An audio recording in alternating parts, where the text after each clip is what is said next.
ഏട്ടൻ വരുമ്പോൾ രാത്രിക്കത്തെ സ്പെഷ്യലിന് വേണ്ടിയിട്ട് കുറച്ച് പാർട്സ് കൊണ്ടുവന്നിട്ടുണ്ട് കേട്ടോ. ഈ മുട്ടയൊക്കെ കാണുമ്പോൾ നിങ്ങൾക്ക് മനസ്സിലായിട്ടുണ്ടാവില്ല, നല്ല കോഴി പാർട്സാണ് കേട്ടോ. ഇനി നമുക്കിത് എപ്പോഴും വെക്കും പോലെ അല്ലാത്ത രീതിയിലൊന്ന് മാറ്റി വെക്കണം. നമ്മൾ എപ്പോഴും നന്നായിട്ട് വരട്ടി പോലെയൊക്കെയാണ് വെക്കാറ്. ഇന്ന് നമുക്കിത് വറുത്തരച്ച് വെക്കണം കേട്ടോ.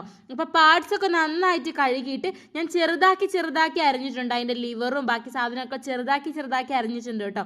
എന്നിട്ട് അതിലേക്ക് നമ്മൾ കട്ട് ചെയ്ത് വെച്ചിരിക്കുന്ന ഉരുളക്കിഴങ്ങും ഉള്ളിയും തക്കാളിയും പച്ചമുളകും ഇഞ്ചിയും വെളുത്തുള്ളിയും എല്ലാം ഇട്ടിട്ട് പൊടികളായിട്ട് മല്ലിപ്പൊടി, മുളക് പൊടി, മഞ്ഞപ്പൊടി, ചിക്കൻ മസാല ഇതെല്ലാം കൂടി ഇട്ട് ഉപ്പും കൂടി ഇട്ട് നന്നായിട്ട് അങ്ങോട്ട് അടുപ്പത്തേക്ക് വെച്ച് വിസിലടിക്കുന്നുണ്ട് കേട്ടോ.